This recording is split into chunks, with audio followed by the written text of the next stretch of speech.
Dans la lumière tamisée d'une salle de bal à Lyon, le tintement des verres et les rires résonnaient comme une symphonie désaccordée. J'étais là, seul, un étranger dans un océan de visages heureux, leur sourire masquant des vérités que personne n'osait murmurer. Puis, nos regards se croisèrent. Celui du marié, Lucien, un éclat de mystère dans ses yeux, et moi, Elliot, le seul gai au mariage, jusqu'à ce que tout change. Je n'avais jamais prévu d'assister à un mariage. Pas celui-ci, du moins. L'invitation était arrivée par courrier, une enveloppe crème ornée d'une calligraphie élégante, comme une relique d'un autre temps. Lucien Dubois et Sophie Garnier vous convitent à leur union. Lucien, mon ami d'enfance, celui avec qui j'avais partagé des après-midi à rêver sous les platanes du parc de la Tête d'Or, m'avait retrouvé après 10 ans de silence. Pourquoi maintenant? Pourquoi moi? Je me tenais devant le miroir de ma petite chambre d'hôtel, ajustant ma cravate, un nœud de soie anthracite qui semblait étrangler mes pensées. À 29 ans, j'avais appris à naviguer dans un monde où ma vérité, mon homosexualité, était un secret bien gardé, du moins dans des cercles comme celui-ci. Lyon, ma ville natale, était un paradoxe, moderne et ouverte, mais étouffante dans ses traditions bourgeoises. Ce mariage, avec ses invités triés sur le volet, promettait d'être un théâtre de faux-semblants. La salle de réception, un ancien hôtel particulier au plafond orné de fresques, était un spectacle en soi. Les lustres scintillaient, les tables débordaient de roses blanches et de pivoine, et l'air sentait le champagne et l'attente. Je me sentais comme un intrus, un spectateur dans une pièce où je n'avais pas de rôle. Les invités, tous vêtus de tenues impeccables, échangeaient des banalités polies. J'observais, un verre à la main, lorsque Clara Beaumont s'approcha. « Elliot, c'est bien toi. » Sa voix était douce, mais son regard perçant.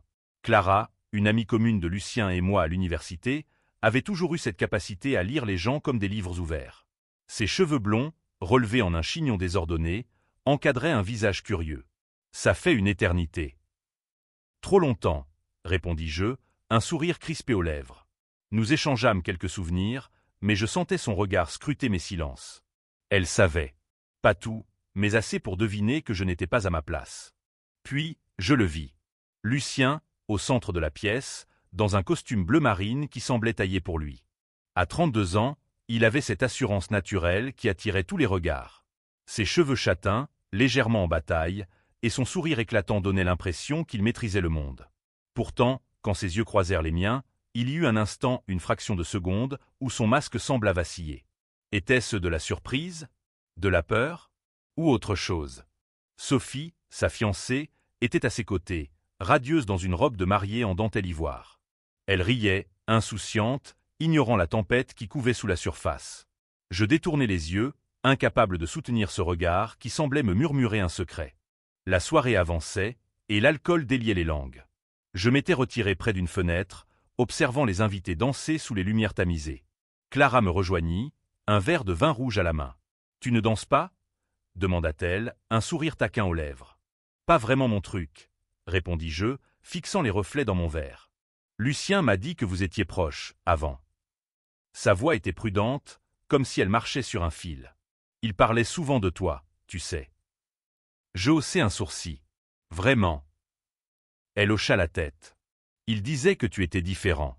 Quelqu'un qui voyait le monde autrement. » Je sentis mon cœur se serrer. Lucien et moi avions été inséparables à l'adolescence. Les soirées à discuter jusqu'à l'aube, les rêves d'évasion, les promesses d'un avenir où nous serions libres d'être nous-mêmes. Mais à 19 ans, tout s'était effondré. Une dispute, un malentendu, et il avait disparu de ma vie sans explication. J'avais passé des années à me demander ce que j'avais fait de mal. « Pourquoi m'a-t-il invité, Clara ?» demandai-je, ma voix plus tranchante que je ne l'avais voulu.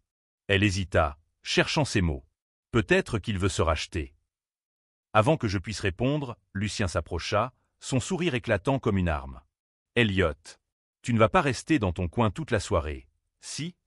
Son ton était léger, mais ses yeux racontaient une autre histoire. Il y avait une urgence, une tension que je ne comprenais pas. « Viens, on va parler. » Il me guida vers un couloir à l'écart, loin des regards indiscrets. Le brouhaha de la fête s'estompa, remplacé par le silence oppressant des murs de pierre. « Ça fait longtemps, » dit-il enfin, sa voix plus douce. « 10 ans, » répondis-je, incapable de masquer l'amertume. « Pourquoi maintenant, Lucien ?» Il baissa les yeux, frottant nerveusement sa nuque. « J'avais besoin de te voir. De m'expliquer. » Mon pouce s'accéléra. « M'expliquer quoi ?» Il ouvrit la bouche, mais aucun mot n'en sortit.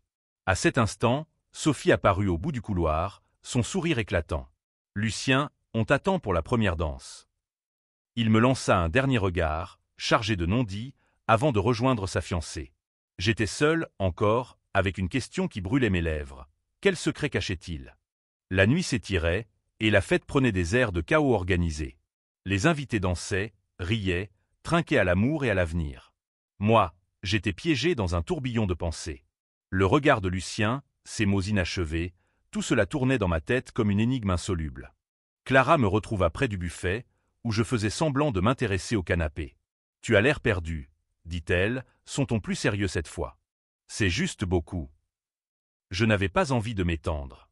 Elle posa une main sur mon bras. « Elliot, si quelque chose te pèse, tu peux m'en parler. » Je secouai la tête, mais son insistance me fit craquer. « Lucien. » Il agit bizarrement, comme s'il voulait me dire quelque chose, mais… Clara fronça les sourcils. « Tu penses qu'il cache quelque chose? » Je ne sais pas. Peut-être que je me fais des idées. Elle me fixa longuement, comme si elle pesait ses mots. Lucien a toujours été compliqué. Même à l'université, il avait ce côté secret. Mais il t'a invité pour une raison, Elliot.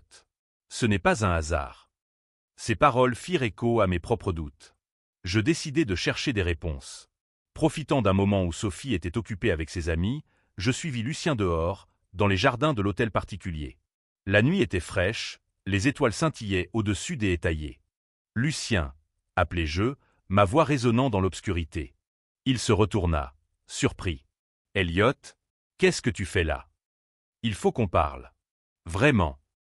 Il hésita, puis hocha la tête. Nous nous assîmes sur un banc de pierre, loin des lumières de la fête.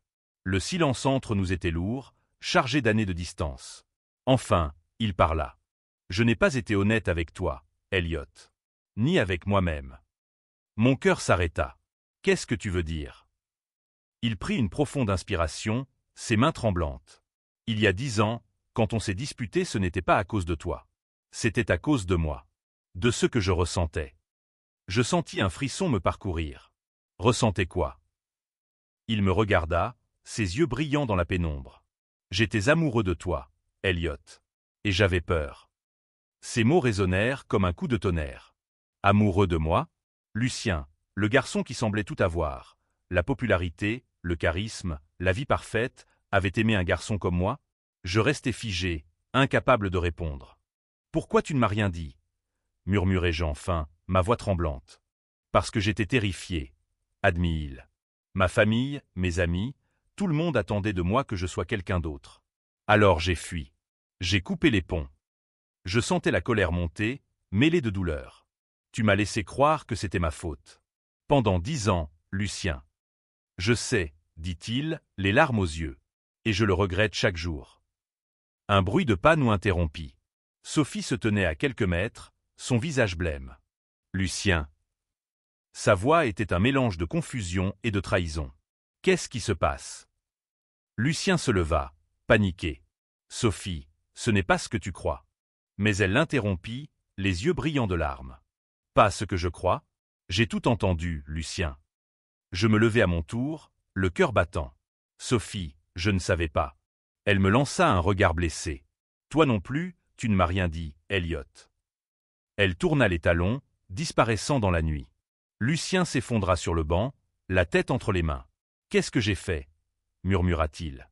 Je ne savais pas quoi répondre. Une partie de moi voulait le réconforter, l'autre voulait hurler. Mais une chose était claire. Ce mariage, cette façade parfaite, venait de s'effondrer. Le reste de la soirée fut un chaos silencieux. Sophie avait disparu, et Lucien était introuvable. Les invités, inconscients du drame, continuaient de danser et de rire. Clara me retrouva dans un coin, son regard inquiet. « Qu'est-ce qui s'est passé, Elliot ?» Sophie est partie en pleurant. Je lui racontai tout, incapable de garder le secret plus longtemps. Elle écouta, les yeux écarquillés, puis posa une main sur mon épaule. « Tu n'es pas responsable de ça, Elliot. Lucien doit assumer ses choix. » Mais je ne pouvais m'empêcher de me sentir coupable. J'avais rouvert une vieille blessure, sans le vouloir. Je décidai de partir, incapable de supporter l'atmosphère étouffante de la fête. Dehors, la nuit lyonnaise était calme, les rues pavées scintillant sous les lampadaires. Je marchais sans but, repensant aux mots de Lucien. Il m'avait aimé. Et maintenant, il était sur le point de perdre tout ce qu'il avait construit. Mon téléphone vibra. Un message de Lucien. Je suis désolé. Peux-tu me rejoindre au parc de la Tête d'Or? J'hésitais. Une partie de moi voulait l'ignorer, le laisser affronter seul les conséquences de ses secrets. Mais une autre partie, celle qui se souvenait de nos rires d'adolescents, de nos rêves partagés, me poussait à y aller. Le parc de la Tête d'Or était désert à 7 heures. Les arbres, illuminés par la lune, projetaient des ombres dansantes sur l'herbe. Lucien était assis près du lac, la tête basse, son costume froissé. « Tu es venu, dit-il, sans lever les yeux. »« Je ne sais pas pourquoi, » répondis-je, ma voix froide. Il se leva, les yeux rougis. Je ne voulais pas que ça se passe comme ça. J'ai essayé de tout garder sous contrôle, mais... Mais quoi, Lucien? Tu as menti à tout le monde.